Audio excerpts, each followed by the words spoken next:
আমি যদি তোর মতো একটা মেয়েকে বিয়ে করি তো লোকে কি বলবে বল? আমার ফ্যামিলির সম্পর্কে কোনো ধারণা আছে তোর? আমি একটা কালো মেয়েকে বিয়ে করেছি, সবাই শুনলে হাসাহাসি করবে। তুই এসব কথা আর কখনো বলবি না প্লিজ। বান্ধবী বান্ধবীর মতো থাক, কিন্তু কিছু করিস না প্লিজ। হাত ছাড়ুন, আমার ওসব কিছুই মনে নেই। আমি কলেজে যাব, হাত ছাড়ুন। রাফিন বলল, তোর আপুকে ডেকে দে। আসলে আমি আজ বিকেলে চলে যাব, তাই আন্টিদের সাথে দেখা করতে এসেছি। ভালো থাকিস তুই, দেখিস তোর খুব ভালো একটা বর হবে। আড়াল থেকে শুনলাম রাফিন 5 বছরের জন্য বিদেশ যাচ্ছে। মনটা অনেক খারাপ হয়ে গেল। কলেজ যাইনি সেদিন আর। একটা পুকুরের ধারে বসেছিলাম কলেজ টাইম শেষ না হওয়া পর্যন্ত। আমি কি আসলে রাফিনকে ভালোবাসি, নাকি এটা ওর প্রতি আমার মোহ? এসব ভাবছিলাম বসে বসে, আর নীরবে কাঁদছিলাম। কলেজ টাইম শেষ হয় 2টার সময়। আমার বাসায় ফিরতে 2:30 বেজে গেল। আজ হেঁটেই বাসায় ফিরেছি। বাসায় ফেরার সময় মনে হচ্ছিল কেউ ফলো করছে আমাকে।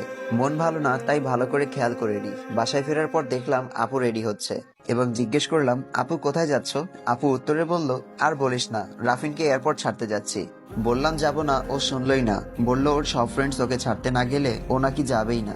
এর কোনো মানে হয় বল? আমরা সব ফ্রেন্ডস যাবো একসাথে। তুই ফ্রেশ হয়ে নে যা, আমি রেডি হতে লাগি। ফ্রেশ হয়ে তুইও রেডি হ জলদি। আমি, হ্যাঁ তুই, আমি কেন রেডি হব? আপু বলল, ওমা আমি তো জানতাম রাফিন তোরও ফ্রেন্ড, তো তুই যাবি না? ঠিক আছে, না গেলে নাই, আমি একাই চলে যাব।